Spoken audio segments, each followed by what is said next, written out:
Today we're brewing a black lager that's been a real success for us, and here's our boil kettle, and we're almost full. We're still draining off from the grain bed, and we'll be getting ready to boil the black lager and start adding some hops, and it's going to be another great day at the brewery.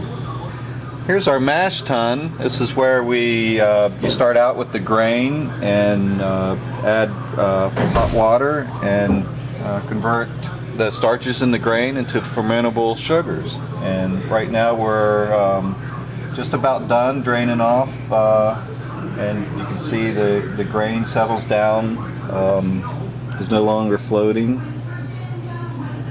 and this is kind of the heart of beginning of any beer, is to get the fermentable sugars out of the grain. This is the mash tun here, just like Ken was talking about. This is a spent grain. The spent grain here, after it goes through the auger and the mill up here, and after it's mashed in. To us, all the sugars, or most of the sugars, are used up for our purpose. So now we put these in bins, and we've got a local farmer that comes in and feeds it to his cattle. He's got 80 head of cattle that he raises. So we trade spent grain for beef. One more way that we go green here at Bridge Brew. But this grain right here's making this beer right here, the black lager. So enjoy. Thanks for the support. Time to go back to work. At this stage in the brewing process, we've drained off the wort from the grains and have it in a big kettle. And as you can see, it's starting to foam a little bit. It needs to heat up enough that the foam will eventually dissipate before you start adding your hop additions. Our first hop addition has been added, and as you can see, we've got a nice rolling boil. A rolling boil is really important in producing a very high quality beer. So right now we kind of wait until our next hop addition. I'll see you in a little bit.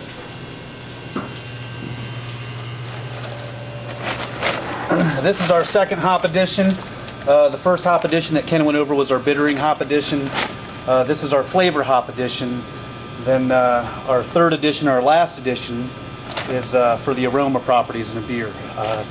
So this beer is a triple hopped brewed beer. So here we go.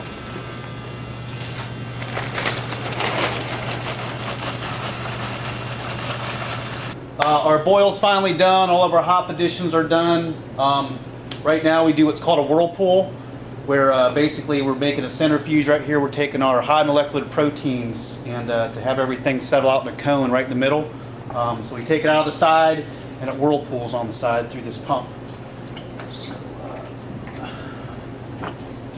and you're ready.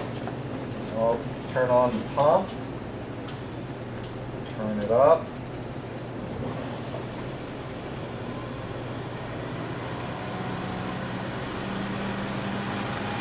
Right on, I can hear it kicking here.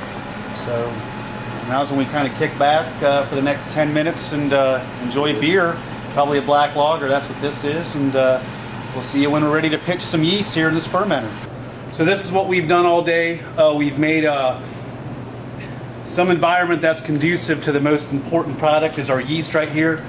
So the things that yeast need to live on is what we've made today: simple sugars and oxygen. So we dose it. We're set to give it some oxygen, and now the yeast is happy. It's going to make some beer for us, which for that it's waste product for yeast. So enjoy, yeast.